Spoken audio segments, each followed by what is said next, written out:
ಇದು ಸುದ್ದಿ ವಿಶ್ಲೇಷಣೆ. ನಾನು ಶಶಿಧರ್ ಭಟ್. ರಾಜ್ಯದಲ್ಲಿ ಕೋಮು ಜ್ವಾಲೆ ಹೊತ್ತಿಸುವ ಕೆಲಸ ನಿರಾತಂಕವಾಗಿ ನಡೀತಾನೆ ಇದೆ. ಇತ್ತೀಚಿನ ವರ್ಷಗಳಲ್ಲಿ ಎರಡು ಕೋಮುಗಳ ನಡುವೆ ದೊಡ್ಡ ಕಂದಕವನ್ನು ನಿರ್ಮಿಸಲಾಗ್ತಾ ಇದೆ. ಈ ಸರಣಿಗೆ ಇತ್ತೀಚಿನ ಸೇರ್ಪಡೆ ಅಂತಂದರೆ ಜಾತ್ರಾ ಮಹೋತ್ಸವದಲ್ಲಿ ಮುಸ್ಲಿಂ ವ್ಯಾಪಾರಿಗಳನ್ನು ನಿಷೇಧಿಸಿರುವಂಥದ್ದು. ಇಂಥ ಹಲವು ಪ್ರಕರಣಗಳು ದಕ್ಷಿಣ ಕನ್ನಡ ಜಿಲ್ಲೆಯಿಂದ, ಉಡುಪಿ ಜಿಲ್ಲೆಯಿಂದ ವರದಿಯಾಗಿವೆ. ಅದರಂತೆಯೇ ಇನ್ನೂ ಕೆಲವು ಕಡೆ ಇದೇ ಮಾದರಿಯನ್ನು ಅನುಸರಿಸಲಾಗ್ತಾ ಇದೆ. ಹಲವು ದೇವಾಲಯಗಳ ಎದುರು ಒಂದು ಫಲಕವನ್ನು, ಭಿತ್ತಿಪತ್ರವನ್ನು ಹಾಕಲಾಗಿದೆ. ಇಲ್ಲಿ ಮುಸ್ಲಿಂ ವ್ಯಾಪಾರಿಗಳಿಗೆ ವ್ಯಾಪಾರ ಮಾಡುವುದಕ್ಕೆ ಅವಕಾಶ ಇಲ್ಲ, ನಿಷೇಧಿಸಲಾಗುತ್ತೆ ಅಂತ. ಹಾಗೆಯೇ ಉಡುಪಿ ಜಿಲ್ಲೆಯ ಕೆಲವು ಕಡೆ ಕಾಪುವಿನ ಹತ್ತಿರ ಅದಕ್ಕೆ ಕಾರಣಗಳನ್ನು ನೀಡಲಾಗಿದೆ. ಸಂವಿಧಾನ ವಿರೋಧಿಯಾಗಿ ನಡೆದುಕೊಳ್ಳುವವರೆಗೆ ಇಲ್ಲಿ ವ್ಯಾಪಾರ ಮಾಡೋದಕ್ಕೆ ಅವಕಾಶ ಇಲ್ಲ ಅನ್ನೋದು ಒಂದು. ಮುಸ್ಲಿಮರದು ಸಂವಿಧಾನ ವಿರೋಧಿ ನಡೆ ಅನ್ನುವುದು. ಇಡೀ ಜನಾಂಗವನ್ನು ವ್ಯಾಪಾರದಿಂದ ದೂರ ಇಡುವುದು, ಅವರ ಹೊಟ್ಟೆಯ ಮೇಲೆ ಹೊಡೆಯುವಂಥದ್ದು. ಈ ಬಹುತೇಕ ಜಾತ್ರೆಗಳು ಯಾವುದು ಅಂದರೆ, ಒಂದು ಮಾರಿ ಜಾತ್ರೆ. ಕರ್ನಾಟಕದಲ್ಲಿ ಮಾರಿ ಜಾತ್ರೆಗೆ ಅದರದೇ ಆದ ಇತಿಹಾಸ ಇದೆ. ಹಲವೆಡೆ ಈ ಬೇಸಿಗೆ ಕಾಲದಲ್ಲಿ ಮಾರಿ ಜಾತ್ರೆಯನ್ನು ಆಚರಿಸಲಾಗ್ತಾ ಇದೆ. ಈ ಮಾರಿ ಜಾತ್ರೆ ಬ್ರಾಹ್ಮಣ ಸಂಪ್ರದಾಯದಂತೆ ಬಂದ ಜಾತ್ರೆ ಅಲ್ಲ. ಮಾರಿ ಜಾತ್ರೆಯನ್ನು ಬಹುತೇಕ ನಡೆಸುವವರು ಶೂದ್ರರು. ವೈದಿಕ ಪರಂಪರೆಗೆ ಪ್ರತಿಯಾಗಿ ನಮ್ಮಲ್ಲಿ ಇನ್ನೊಂದು ಸಂಸ್ಕೃತಿ ಹುಟ್ಕೊಡ್ತು, ಇನ್ನೊಂದು ಪರಂಪರೆ ಹುಟ್ಕೊಡ್ತು. ಅದು ಗ್ರಾಮ ದೇವತೆಗಳ ಪರಂಪರೆ. ಈ ಯಾವ ಗ್ರಾಮ ದೇವತೆಗಳಿಗೂ ಬ್ರಾಹ್ಮಣರಿಗೂ ವೈದಿಕ ಸಂಸ್ಕೃತಿಗೂ ಸಂಬಂಧ ಇಲ್ಲ. ಅದಕ್ಕೆ ಪರ್ಯಾಯವಾಗಿ ಹುಟ್ಟಿದ್ದು ಮಾರಿ ಜಾತ್ರೆ. ಮಾರಿ ಈ ಒಂದು ದೇವರು ಅಂತ ಪರಿಗಣಿಸೋದಕ್ಕಿಂತ ಮಾರಿಯನ್ನು ಬಹುತೇಕ ಕ್ಷುದ್ರ ದೇವತೆ ಅಂತ ಕೂಡ ಬ್ರಾಹ್ಮಣರು ಪರಿಗಣಿಸ್ತಾರೆ. ಬ್ರಾಹ್ಮಣರು ತಮ್ಮ ಮಕ್ಕಳನ್ನು ಮಾರಿ ಜಾತ್ರೆಗೆ ಕಳಿಸ್ತಿರಲಿಲ್ಲ. ಒಂದು ಕಡೆ ಎಕ್ಸೆಪ್ಷನ್ಗಳಾಗಿ, ಈಗ ಸಿರ್ಸಿ ಮಾರಿಕಾಂಬ ಜಾತ್ರೆ ಬ್ರಾಹ್ಮಣರು ಅಲ್ಲಿ ಹೋಗ್ತಾರೆ. ಆದರೆ ಅದು ಇತ್ತೀಚಿನ ವರ್ಷಗಳಲ್ಲಿ ಬಂದದ್ದು. ಮೊದಲು ಮಾರಿ ಜಾತ್ರೆಗಳಿಗೆ ಹೋಗ್ತಾ ಇರಲಿಲ್ಲ ಬ್ರಾಹ್ಮಣರು. ಯಾಕಂದರೆ ಮಾರಿ ಜಾತ್ರೆಯಲ್ಲಿ ಮಾಂಸಾಹಾರಕ್ಕೆ ಮಾನ್ಯತೆ ಇದೆ. ಮಾರಿ ಜಾತ್ರೆಯಲ್ಲಿ ಮೊದಲು ಕೋಣನ ಬಲಿ ನೀಡಲಾಗ್ತಾ ಇತ್ತು, ಅದನ್ನು ನಿಷೇಧಿಸಲಾಯಿತು. ಕುರಿ ಕೋಳಿಯ ಬಲಿ ಕೂಡ ನಡೆಯುತ್ತೆ. ಅಂದರೆ ಇದು ಬ್ರಾಹ್ಮಣ ಸಂಸ್ಕೃತಿ ಪರ್ಯಾಯವಾಗಿ ಹುಟ್ಟಿದ್ದು ಅನ್ನೋದು ಅನುಮಾನ ಇಲ್ಲ. ಈ ಮಾರಿಯಮ್ಮನ ಜಾತ್ರೆ ವಿಜೃಂಭಣೆಯಿಂದ ನಡೆಯೋದಕ್ಕೆ ಪ್ರಾರಂಭ ಆದಮೇಲೆ ಈ ವೈದಿಕ ಪರಂಪರೆಯ ಜನ ಸಾವಕಾಶವಾಗಿ ಅದನ್ನು ಕಬ್ಜಾ ಮಾಡಿಕೊಳ್ಳೋದಕ್ಕೆ ಪ್ರಾರಂಭ ಮಾಡಿ, ಅದನ್ನು ತಮ್ಮದಾಗಿಸಿಕೊಳ್ಳೋದಕ್ಕೆ ಪ್ರಾರಂಭ ಮಾಡಿ. ಇದು ಒಂದು ಭಾಗ. ಕೆಲವೆಡೆ ಆಡಳಿತ ಮಂಡಳಿಯಲ್ಲಿ ಬ್ರಾಹ್ಮಣರನ್ನು ಸೇರಿಸಿಕೊಳ್ಳ, ಸಮಾಜದಲ್ಲಿ ಇಂಥ ಪ್ರಕ್ರಿಯೆಗಳು ನಡೀತಾ ಹೋಗ್ತವೆ. ಅದಾದ ಮೇಲೆ ಈಗ ಬ್ರಾಹ್ಮಣರ ಮೂಲಕ ಈ ಮಾರಿ ದೇವಾಲಯಗಳು ಏನಿವೆ ಅವು ಸಂಘ ಪರಿವಾರದ ಮನಸ್ಥಿತಿಯ ಜನರ ನಿಯಂತ್ರಣಕ್ಕೆ ಬಂದಿವೆ. ಅಂದರೆ ಶೂದ್ರರ ದೇವತೆ ಅವಳನ್ನು ವೈದಿಕ ಪರಂಪರೆಯವರು ಕಬ್ಜಾ ಮಾಡಿಕೊಂಡಿದ್ದಾರೆ. ಅದನ್ನು ಮಾಡ್ತಾ ಹೋಗ್ತಾರೆ. ನಮ್ಮ ಪರಂಪರೆಯಲ್ಲಿ ಅದನ್ನು ಗಮನಿಸ್ಬೋದು. ಬುದ್ಧನನ್ನು ವಿಷ್ಣುವಿನ 10ನೇ ಅವತಾರ ಮಾಡಿದ್ದು ಅದೇ ರೀತಿಯಾದದ್ದು. ಬುದ್ಧ ಎಲ್ಲವನ್ನ ತಿರಸ್ಕರಿಸಿದ್ದ. ಅವನನ್ನು 10ನೇ ಅವತಾರ ಅಂತ ಮಾಡಿ ತಮ್ಮೊಳಗೆ ಸೇರಿಸಿಕೊಳ್ಳುವ ಯತ್ನ ಮಾಡಲಾಯಿತು. ಆದರೆ ಬುದ್ಧನ ಬೋಧನೆಗಳನ್ನೆಲ್ಲ ಮುಗಿಸುವ ಯತ್ನ ಇದು. ಹಾಗೆಯೇ ಮಾರಿಯಮ್ಮ ಏನು ಗ್ರಾಮ ದೇವತೆ, ಆ ಗ್ರಾಮ ದೇವತೆಯನ್ನು ಕಬ್ಜಾ ಪಡ್ತಾರೆ. ಈಗ ಯಾವ ಸ್ಥಿತಿ ಬಂದಿದೆ ಅಂದರೆ, ಬಹುತೇಕ ಮಾರಿ ದೇವಾಲಯಗಳಿವೆ ಮಾರಿಯಮ್ಮನ ದೇವಸ್ಥಾನಗಳು ಅವು ಕೂಡ ಬ್ರಾಹ್ಮಣೀಕರಣಗೊಂಡಿವೆ. ಅವುಗಳಿಗೂ ಕೂಡ ಜನಿವಾರ ಹಾಕಲಾಗಿದೆ. ವೈದಿಕ ಪರಂಪರೆಯ ಭಾಗವನ್ನಾಗಿ ಮಾಡಿಕೊಳ್ಳಲಾಗಿದೆ. ಅದರ ಜೊತೆಗೆ ಈಗ ಮುಸ್ಲಿಂ ವ್ಯಾಪಾರಿಗಳಿಗೆ ಅಲ್ಲಿ ವ್ಯಾಪಾರಕ್ಕೆ ಅವಕಾಶ ಇಲ್ಲ, ನಿಷೇಧ ಹೇರಲಾಗಿದೆ ಅಂತ ಆ ನಿಷೇಧ ಹೇರಲಾಗಿದೆ ಅಂತ ನಾಮಫಲಕಗಳನ್ನ ಹಾಕಲಾಗಿದೆ. ಹಾಗಿದ್ರೆ ಇದರಿಂದ ಆಗುವ ಪರಿಣಾಮಗಳೇನು ಅದನ್ನು ನಾವು ನೋಡೋಣ. ದುರ್ಗೆ, ಕಾಳಿ, ಮಾಂಸಾಹಾರಿ ದೇವತೆಗಳನ್ನು ಸಸ್ಯಾಹಾರಿಗಳು ಅಂತ ಕ್ಲೇಮ್ ಮಾಡಿಕೊಳ್ಳೋರು. ಮೊದಲು ಮಾಂಸಾಹಾರಿಗಳೇ ಆಗಿದ್ದರು ಬ್ರಾಹ್ಮಣರು. ವೇದ ಕಾಲದಲ್ಲಿ ಬ್ರಾಹ್ಮಣರು ಮಾಂಸಾಹಾರಿಗಳೇ. ಯಾರು ಅತಿಥಿಗಳು ಬಂದರೆ ಎಳೆಯ ಕರುವನ್ನು ಕಡಿದು ಆಹಾರ ಮಾಡ್ತಾಯಿದ್ರು, ಆಹಾರವನ್ನು ಸಿದ್ಧಪಡಿಸ್ತಾಯಿದ್ರು. ಅದಕ್ಕೆ ಬೇಕಾದಷ್ಟು ನಿದರ್ಶನಗಳು ನಮ್ಮ ಪರಂಪರೆಯಲ್ಲಿ. ನಾನು ಇದರ ಪರವಾಗಿ ವಿರುದ್ಧವಾಗಿ ಮಾತನಾಡ್ತಾ ಇಲ್ಲ, ಮಾಂಸಾಹಾರದ ಪರವಾಗಿ ವಿರುದ್ಧವಾಗಿ ಮಾತನಾಡ್ತಾ ಇಲ್ಲ. ಆದರೆ ಏನು ಬದಲಾಗಿದೆ ಅನ್ನೋದನ್ನು ಗುರುತಿಸುವುದಕ್ಕೆ ಯತ್ನ ನಡೆಸ್ತಾ ಇದ್ದೇನೆ. ಯಾರನ್ನು ನೀವು ಕ್ಷುದ್ರ ದೇವತೆಗಳು ಅಂತ ಕರೀತಿದ್ರೋ ಆ ಕ್ಷುದ್ರ ದೇವತೆಗಳನ್ನೇ ನಿಮ್ಮವರನ್ನಾಗಿ ಮಾಡಿಕೊಂಡ್ರಿ. ಆ ಮೂಲಕ ಮತ್ತೆ ಶೂದ್ರರಿಗೆ ದೇವರಿಲ್ಲದಂತೆ ಮಾಡೋದು. ಅವರು ತಮಗೆ ಪ್ರತ್ಯೇಕವಾದ ಒಂದು ದೇವರನ್ನು ಮಾಡಿಕೊಂಡಿದ್ರೆ ಆ ದೇವರನ್ನೇ ಕಿತ್ಕೊಳ್ಳುವಂಥ ಕೆಲಸ. ಈಗ ನಾನು ಹೇಳಿದ ಹಾಗೆ ಇದಕ್ಕೆಲ್ಲ ಜನಿವಾರ ಹಾಕಲಾಗಿದೆ.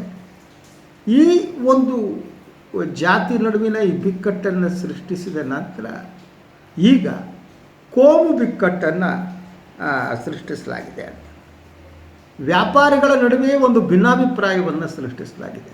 ಈ ನಡುವೆ ಕೂಡ ಉಡುಪಿ ವ್ಯಾಪಾರಿಗಳ ಸಂಘದ ಅಧ್ಯಕ್ಷರು ಅಂತ ಕಾಣುತ್ತೆ. ಅವರು ಸ್ಟೇಟ್ಮೆಂಟ್ ನೋಡಿದೆ. ತಮ್ಮ ಸಂಘದಲ್ಲಿ 1000 ಚಿಲ್ಲರೆ ಜನ ಸದಸ್ಯರಿದ್ದಾರೆ. ಅದರಲ್ಲಿ 600 ಜನ ಮುಸ್ಲಿಮರು. ದಕ್ಷಿಣ ಕನ್ನಡದಲ್ಲಿ ಬ್ಯಾರಿಗಳಂತಹ ಅತ್ಯುತ್ತಮವಾದ ವ್ಯಾಪಾರಸ್ಥರು ಇನ್ಯಾರೂ ಇಲ್ಲ. ಬ್ಯಾರಿಗಳು ಮನೆ ಮನೆಗೆ ಹೋಗಿ ಅಡಿಕೆಯನ್ನು ಖರೀದಿ ಮಾಡ್ತಾರೆ, ಸಾಲ ಕೊಡ್ತಾರೆ, ಕಷ್ಟಕ್ಕಾಗ್ತಾರೆ. ಭಾಳಷ್ಟು ಜನ ಬ್ಯಾರಿಗಳ ಕೈಯಲ್ಲೇ ವ್ಯಾಪಾರ ಮಾಡೋದು. ಆದರೆ ಇದನ್ನು ಪರಿವರ್ತಿಸುವ, ಬದಲಿಸುವ ಯತ್ನ ಈಗ ಗಂಭೀರವಾಗಿ ದಕ್ಷಿಣ ಕನ್ನಡ ಮತ್ತು ಉಡುಪಿ ಜಿಲ್ಲೆಗಳಲ್ಲಿ ಪ್ರಾರಂಭ ಆಗಿದೆ. ಈಗ ಕೆಲವು ತಿಂಗಳುಗಳ ಹಿಂದೆ ಒಂದು ಹೇಳಿಕೆಗಳನ್ನು ಸಂಘ ಪರಿವಾರದವರು ನೀಡಿದರು. ತಾವೆಲ್ಲ ಅದನ್ನು ಗಮನಿಸಿರಬಹುದು ಅನಿಸುತ್ತೆ. ಎಲ್ಲ ಹಿಂದೂ ವ್ಯಾಪಾರಿಗಳು ತಮ್ಮ ಅಂಗಡಿಯಲ್ಲಿ ಓಂ ಅನ್ನುವುದನ್ನು ಹಾಕಬೇಕು, ಅದನ್ನು ನೋಡಿ ವ್ಯಾಪಾರ ಮಾಡಬೇಕು ಅಂತ. ಅದರ ಮುಂದುವರಿಕೆಯಾಗಿ ಈಗ ಮುಸ್ಲಿಂ ವ್ಯಾಪಾರಿಗಳಿಗೆ ಬಹಿಷ್ಕಾರ ಹಾಕಲಾಗಿದೆ.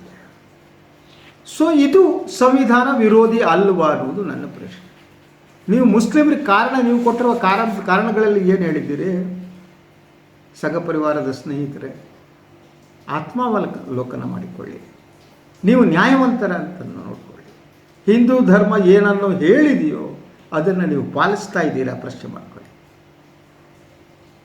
ಆ ಪ್ರಶ್ನೆ ನಿಮಗೆ ಉತ್ತರ ದೊರಕಿದ ದಿನ ನೀವು ಒಳ್ಳೆಯವರಾಗ್ಬೋದೇನೋ. ನಿಮ್ಮನ್ನು ದಾರಿ ತಪ್ಪಿದವರು ಅಂತ ಕರಿತೀವಿ. ಎಸ್ಪೆಷಲಿ ಈ ಮಾರಿ ಜಾತ್ರೆಗಳನ್ನು ನಡೆಸುವಂಥವ್ರು. ನೀವು ಯಾರ ಪರವಾಗಿ ನಿಲ್ಲಬೇಕು, ಎಲ್ಲಿ ನಿಲ್ಲಬೇಕು? ನೀವು ಯಾಕೆ ಈ ಒಂದು ವಿಷವನ್ನು ನಿಮ್ಮ ಮನಸ್ಸಲ್ಲಿ ತುಂಬಿಕೊಂಡಿದ್ದೀರಿ? ಯಾರು ನಿಮ್ಮಲ್ಲಿ ಈ ವಿಷವನ್ನು ತುಂಬಿದ್ದಾರೋ ಅವರೆಂದೂ ಕೂಡ ನಿಮ್ಮ ರಕ್ಷಣೆಗೆ ಬರಲಾರರು. ಈ ವಿಷವನ್ನು ತುಂಬಿದವರು ನಿಮ್ಮವರಲ್ಲ. ಅವರು ನಿಮ್ಮ ಹಿತಾಸಕ್ತಿಗಾಗಿ ಕೆಲಸ ಮಾಡಲ್ಲ. ಶೂದ್ರರೆಂದು ನಿಮ್ಮನ್ನು ಹೊರಗಿಟ್ಟಂತಹ ಜನ. ದೇವಾಲಯಗಳಲ್ಲಿ ಶೂದ್ರರಿಗೆ ಗರ್ಭಗುಡಿಯ ಒಳಗಡೆ ಪ್ರವೇಶ ಇದೆಯಾ? ಗರ್ಭಗುಡಿಯ ಒಳಗೆ ಪೂಜಾರಿ ಇರ್ತಾನೆ ಅಲ್ವಾ? ಬ್ರಾಹ್ಮಣರು ಇರ್ತಾರೆ. ಇವತ್ತು ಕೂಡ ಬಹುತೇಕ ದೇವಸ್ಥಾನಗಳಲ್ಲಿ ಯಾರು ಈ ವೈದಿಕರು ನಿಯಂತ್ರಣದಲ್ಲಿರುವ ದೇವಾಲಯಗಳು, ಬಹುತೇಕ ದೊಡ್ಡ ದೇವಾಲಯಗಳು ಅವ್ರ ನಿಯಂತ್ರಣದಲ್ಲೇ ಇವೆ. ಪಂಕ್ತಿ ಭೇದವನ್ನು ಮಾಡಲಾಗುತ್ತೆ. ನಿಮಗೆ ಪ್ರತ್ಯೇಕವಾಗಿ ಊಟ ಹಾಕಲಾಗುತ್ತೆ ಅಲ್ವಾ? ನಿಮ್ಮನ್ನು ಗರ್ಭಗುಡಿ ಒಳಗೆ ಬಿಡಲ್ಲ, ಹೊರಗಡೆ ಪ್ರಾಂಗಣದಲ್ಲಿ ನಿಲ್ಲಿಸ್ತಾರೆ. ಅವರ ಪಿತೂರಿಯಂತೆ ನೀವು ನಡೆದುಕೋತಿದ್ದೀರಲ್ಲ, ನೀವು ಯಾರ ಹಿತಾಸಕ್ತಿಯನ್ನು ಕಾಪಾಡ್ತಿದ್ದೀರಿ? ಯೋಚನೆ ಮಾಡಿ. ನಿಮಗೆ ಯೋಚನೆ ಮಾಡುವ ಶಕ್ತಿ ಇದೆ ಅಂತ ನಾನು ನಂಬಿದ್ದೇನೆ. ಆ ಶಕ್ತಿಯನ್ನು ಫೇಸ್ಬುಕ್ಗಳಲ್ಲಿ, ಟ್ವಿಟರ್ಗಳಲ್ಲಿ ಬಂದು ಬೇರೆಯವರನ್ನು ಕ್ಷುಲ್ಲಕವಾಗಿ ಬೈಯುತ್ತಾ, ನಿಂದಿಸ್ತಾ ನಿಮಗೆ ನೀವೇ ಅವಮಾನ ಮಾಡಿಕೊಳ್ಳಬೇಡಿ. ನಿಮ್ಮ ಜೊತೆಗೆ ನಿಂತವರು ಯಾರು, ನಿಮ್ಮ ಜೊತೆಗೆ ನಿಲ್ಲದವರು ಯಾರು, ನಿಮ್ಮ ವಿರೋಧಿಗಳು ಯಾರು, ನಿಮ್ಮ ಹಿತಾಸಕ್ತಿಯನ್ನು ಕಾಪಾಡುವವರು ಯಾರು? ಯೋಚನೆ ಮಾಡಿ. ಮುಸ್ಲಿಮರು ಅವರು ಧರ್ಮಾಚರಣೆಯನ್ನು ಮಾಡ್ತಾರೆ, ಕಟ್ಟುನಿಟ್ಟಾಗಿ ಮಾಡ್ತಾರೆ. ನೀವು ಆಚರಣೆ ಮಾಡುವ ಕಟ್ಟುನಿಟ್ಟಿನ ಧರ್ಮಾಚರಣೆ ಇದೆನಾ? ಇದೇ ಹಿಂದೂ ಧರ್ಮ ಕಲಿಸ್ಕೊಟ್ಟಿದೆಯಾ? ಇದೇ ಹಿಂದೂ ಧರ್ಮದ ತಿರುಳ? ಇಂಥ ಹಿಂದೂ ಧರ್ಮವನ್ನು ನಾನು ಧಿಕ್ಕರಿಸ್ತೀನಿ. ಸಮಾಜದ ನಡುವೆ ಒಡಕು ಉಂಟು ಮಾಡುವ ಹಿಂದೂ ಧರ್ಮ ನನ್ನ ಧರ್ಮವಲ್ಲ. ಸಂವಿಧಾನಕ್ಕೆ ವಿರೋಧಿಯಾಗಿ ನಡೆದುಕೊಳ್ಳುವ ಹಿಂದೂ ಧರ್ಮ ನನ್ನ ಧರ್ಮ ಅಲ್ಲ. ನನ್ನ ಧರ್ಮ ನನಗೆ ಮಾನವೀಯತೆಯನ್ನು ಕಲಿಸಿದೆ. ಹಿಂದೂ ಧರ್ಮ ಒಂದು ದೊಡ್ಡ ಸಾಗರದಂತೆ. ನಮ್ಮ ಬೊಗಸೆಗೆ ಏನು ಸಿಗುತ್ತೆ ಅದನ್ನು ತೆಗೆದುಕೊಳ್ಳಿ. ಆದರೆ ನಿಮ್ಮ ಬೊಗಸೆಯಲ್ಲಿ ಏನಿದೆ? ನೀವು ಏನನ್ನು ತೆಗೆದುಕೊಂಡಿದ್ದೀರಿ? ಎಲ್ಲ ಧರ್ಮಗಳು ಹಾಗೆ. ಧರ್ಮದಲ್ಲಿ ಒಳ್ಳೆಯದು ಕೆಡುಕು ಎಲ್ಲ ಇರುತ್ತೆ. ನಮಗೆ ಬೇಕಾದ ಒಳ್ಳೆಯದನ್ನು ನಾವು ತೆಗೆದುಕೋಬೇಕು. ಎಲ್ಲ ಧರ್ಮಗಳಲ್ಲೂ ಒಳ್ಳೆಯದಿದೆ, ಕೆಡುಕಿದೆ. ನಾವು ನಮ್ಮ ಮನಸ್ಸು ಹೇಗಿದೆಯೋ ಹಾಗೆ ಮಾಡ್ತೀವಿ. ನಾವು ಕೆಡುಕರಾಗಿದ್ದರೆ, ನಾವು ಅಯೋಗ್ಯರಾಗಿದ್ದರೆ ಕೆಟ್ಟದನ್ನು ಆಯ್ಕೆ ಮಾಡ್ಕೊತೀವಿ. ನಾವು ಯೋಗ್ಯರಾಗಿದ್ದರೆ ಯೋಗ್ಯವಾದದನ್ನು ಆಯ್ಕೆ ಮಾಡ್ಕೊತೀವಿ. ಆಯ್ಕೆ ಮಾಡಿಕೊಳ್ಳುವುದು ಭಾಳ ಮುಖ್ಯವಾಗಿದೆ. ಈಗ ನೀವು ಏನು ಮುಸ್ಲಿಂ ವ್ಯಾಪಾರಿಗಳನ್ನು ನಿಷೇಧಿಸಿದ್ದೀರಿ, ಇದು ಸಂವಿಧಾನ ವಿರೋಧಿಯಾದದ್ದು. ನಮ್ಮ ಭಾರತದ ಸಂವಿಧಾನದ ಪ್ರಕಾರ ಹೀಗೆ ನಿಷೇಧ ಹೇರುವುದಕ್ಕೆ ಯಾವುದೇ ಅವಕಾಶ ಇಲ್ಲ. ಇದರ ವಿರುದ್ಧ ಸರ್ಕಾರ ಕ್ರಮ ಕೈಗೊಳ್ಳಬೇಕಾಗಿತ್ತು. ಯಾರ್ಯಾರು ಇಂಥ ಕೆಲಸ ಮಾಡ್ತಿದ್ದಾರೆ ಅದು ಜಿಲ್ಲಾಡಳಿತ ಕ್ರಮ ಆದರೆ ಕ್ರಮ ಕೈಗೊಳ್ತಾ ಇಲ್ಲ. ಯಾಕೆಂದರೆ BJP ಸಂಘ ಪರಿವಾರದ ನಿಯಂತ್ರಣದಲ್ಲಿದೆ. ಶೂದ್ರರನ್ನು, ದಲಿತರನ್ನು ಹೊರಗಿಟ್ಟಂತಹ ಮನಸ್ಸುಗಳು ಈಗ ಮುಸ್ಲಿಮರ ವಿರುದ್ಧ ಹಿಂದೂಗಳನ್ನು ಎತ್ತುಕಟ್ಟಿದ್ದಾರೆ. ಅವರ ಮೂಲಕ ಈ ರೀತಿ ನಿಷೇಧ ಹೇರಿಸುವ ಯತ್ನವನ್ನು ಮಾಡ್ತಿದ್ದಾರೆ. ಈ ದೇಶದಲ್ಲಿರುವವರೆಲ್ಲರೂ ಹಿಂದೂಗಳು ಅಂತ ಕ್ಲೇಮ್ ಮಾಡಿಕೊಳ್ಳುವ ಜನ, ನಮಗೆ ಈ ದೇಶದ ಒಳಿತಾಗಬೇಕು, ಈ ದೇಶದ ಒಳ್ಳೆಯದನ್ನು ಬಳಸ್ತೀವಿ ಅಂತ ಹೇಳಿದ ಜನ ಈಗ ಯಾಕೆ ಬಾಯಿ ಮುಚ್ಕೊಂಡಿದ್ದೀರಿ? ನೋಡಿ, ಈಗಲೇ ಈ ಒಂದು ಸಂವಿಧಾನ ವಿರೋಧಿಯಾದಂಥ ಒಂದು ಏನು ದೇವಾಲಯದ ಆಡಳಿತ ಮಂಡಳಿಗಳು ಕ್ರಮ ಕೈಗೊಂಡಿವೆ, ಇದರ ವಿರುದ್ಧ ಮೊದಲನೆಯದಾಗಿ ಜಿಲ್ಲಾಡಳಿತ ಪ್ರಭುತ್ವ ಕ್ರಮ ಕೈಗೊಳ್ಳಬೇಕಾಗಿತ್ತು. ಕ್ರಮ ಕೈಗೊಳ್ಳದೆ ಮೂಲಕ ಜಿಲ್ಲಾಡಳಿತ, ಪ್ರಭುತ್ವ, ಸರ್ಕಾರ ಸಂವಿಧಾನಕ್ಕೆ ಅಪಚಾರ ಎಸಗಿವೆ. ಈ ವಿಚಾರವನ್ನು ಮಾಧ್ಯಮ ಕೈಗೆತ್ತಿಕೊಳ್ಳಬೇಕಾಗಿತ್ತು. ಮಾಧ್ಯಮದ ಮೇಲೆ ಆ ಜವಾಬ್ದಾರಿ ಇತ್ತು. ಮಾಧ್ಯಮ ಸಂವಿಧಾನದ 4ನೆಯ ಸ್ತಂಭ ಅಂತಂದರೆ ಸಂವಿಧಾನವನ್ನು ಎತ್ತಿ ಹಿಡಿಯುವ ಕೆಲಸವನ್ನು ಮಾಧ್ಯಮ ಮಾಡಬೇಕಾಗಿತ್ತು. ಆದರೆ ಅದು ಯಾವುದೂ ಆಗ್ತಾ ಇಲ್ಲ. ಎಟ್ಲೀಸ್ಟ್ ಈ ನಿಷೇಧ ಸಂವಿಧಾನ ಬಾಹಿರ ಅಂತ ಯಾವುದೇ ವಾಹಿನಿಯಲ್ಲಿ ಹೇಳಿದ್ದನ್ನು ನಾನು ಕೇಳಿಲ್ಲ ಇದುವರೆಗೆ. ಸುದ್ದಿಗಳನ್ನು ಹಾಕಿ ವಿಜೃಂಭಿಸಲಾಗ್ತಾ ಇದೆ, ಸುದ್ದಿಗಳನ್ನು ಹಾಕಿ ಸಂತೋಷ ಪಡಲಾಗ್ತಾ ಇದೆ. ಒಳಗಡೆ ಆಂತರಿಕವಾಗಿ ಸಂತೋಷ, ಓ ಮುಸ್ಲಿಮರು ಮತ್ತು ಹಿಂದೂಗಳು ಶುರುವಾಯ್ತು, ಫೈನ್, ಎಂಜಾಯಿಂಗ್ ಇಟ್ ಅನ್ನುವ ಮನಸ್ಥಿತಿ ಮಾಧ್ಯಮಕ್ಕೆ ಬಂದಿದೆ. ಎಟ್ಲೀಸ್ಟ್ ನ್ಯಾಯಾಲಯಗಳು ಸೋಮೋಟೋ ಆಗಿ ಈ ಪ್ರಕರಣವನ್ನು ಕೈಗೊತ್ತಿಕೊಳ್ಬೇಕಾಗಿತ್ತು. ಸಂವಿಧಾನವನ್ನು ಎತ್ತಿ ಹಿಡಿಯುವ, ಈ ಬಹಿಷ್ಕಾರ ಹಾಕುವ ಈ ಕೆಲಸಗಳಿಲ್ಲ, ಇದನ್ನು ತಡಿಬೇಕಾಗಿತ್ತು. ಅದು ನಡೀತಾ ಇಲ್ಲ. ಶಾಸಕಾಂಗ, ನ್ಯಾಯಾಂಗ, ಮಾಧ್ಯಮ ರಂಗ ಎಲ್ಲವೂ ಕೂಡ ಈಗ ಮೌನವಾಗಿವೆ. ಯಾವುದೇ ಜನತಂತ್ರದ ವ್ಯವಸ್ಥೆಯಲ್ಲಿ ಮೌನ ಅಪಾಯಕಾರಿಯಾದದ್ದು. ಜನ ಧ್ವನಿ ಎತ್ತಬೇಕಾದಲ್ಲಿ ಜನ ಧ್ವನಿಯನ್ನು ಎತ್ತಬೇಕಾಗಿದೆ. ಆದರೆ ಯಾವುದಕ್ಕಾಗಿ ಧ್ವನಿ ಎತ್ತಬೇಕು ಅನ್ನೋದು ಆಯ್ಕೆ ಬಹಳ ಮುಖ್ಯವಾದ್ದು. ಟ್ವಿಟರ್ಗಳಲ್ಲಿ ಬೈತಾ, ಸಾಮಾಜಿಕ ಜಾಲತಾಣಗಳಲ್ಲಿ ಕ್ಷುಲ್ಲಕವಾಗಿ ಬೈತಾ, ವಿಜೃಂಭಿಸ್ತಾ, ಸಂತೋಷ ಪಡ್ತಾ, ಸಮಾಜ ಒಡೆಯುತ್ತಾ ಇರೋದಿದೆಯಲ್ಲ, ಇದು ಯಾರಿಗೂ ಗೌರವ ತರಲಾರದು, ಭಾರತಕ್ಕೂ ಗೌರವ ತರಲಾರದು, ಹಿಂದೂ ಧರ್ಮಕ್ಕೂ ಗೌರವ ತರಲಾರದು. ಬಹುಶಃ ದೇವರು ಅನ್ನೋನಿದ್ದರೆ ಆತ ಇದನ್ನು ನೋಡ್ತಾ ಸುಮ್ಮನೆ ಕುಳಿತುಕೊಳ್ತಾನೆ ಅಂತ ನನಗೆ ಅನಿಸಲ್ಲ. ನನಗೆ ಗೊತ್ತಿಲ್ಲ. ದೇವರಿಗೂ ಕೂಡ ಇದರಿಂದ ಬೇಸರ ಆಗಿರುತ್ತೆ. ರಾಮನಿಗೆ ಬೇಸರ ಆಗಿರುತ್ತೆ. ರಾಮ ಎಲ್ಲರನ್ನೂ ಒಂದು ಎದ್ದು ನೋಡಿದವರು. ಕೃಷ್ಣನಿಗೆ ಬೇಸರ ಆಗುತ್ತೆ, ವಿಷ್ಣುವಿಗೆ ಬೇಸರ ಆಗುತ್ತೆ, ಶಿವನಿಗೆ ಬೇಸರ ಆಗುತ್ತೆ. ಎಲ್ಲ ದೇವರುಗಳಿಗೂ ಕೂಡ ಈ ಕೃತ್ಯವನ್ನು ನೋಡಿ ಬೇಸರ ಆಗುತ್ತೆ. ದುರ್ಗಾ ಮಾತೆಗೂ ಬೇಸರ ಆಗುತ್ತೆ. ದುರ್ಗಾ ಮಾತೆ ಶಿಷ್ಟರನ್ನು ಪರಿಪಾಲಿಸ್ತಾ ಬಂದವಳು, ದುಷ್ಟರನ್ನು ಸಂಹರಿಸ್ತಾ ಬಂದವಳು.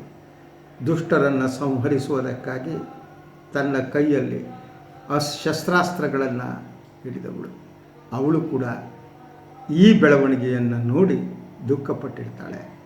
ಈ ದುಷ್ಟರ ವಿರುದ್ಧ ಹೋರಾಡೋದು ನನಗೂ ಸಾಧ್ಯ ಅಲ್ಲ ಅನ್ನೋ ಅಸಹಾಯಕ ಸ್ಥಿತಿಗೆ ದೇವರುಗಳು ಬಂದರೂ ನನಗೇನು ಆಶ್ಚರ್ಯ ಅನಿಸಲ್ಲ. ಯಾಕೆಂದರೆ ಆ ರೀತಿ ಮನಸ್ಥಿತಿ ಈ ದೇಶದಲ್ಲಿ ಈಗ ಕಾಣ್ತಾ ಇದೆ. ಇದು ಇವತ್ತಿನ ಸುದ್ದಿ ವಿಶ್ಲೇಷಣೆ. ಇನ್ನೊಂದು ವಿಶೇಷವೊಂದಿಗೆ ಮತ್ತೆ ನಿಮ್ಮ ಬರ್ತೀನಿ. ಎಲ್ಲರಿಗೂ ಒಳ್ಳೆಯದಾಗಲಿ. ನಮಸ್ಕಾರ.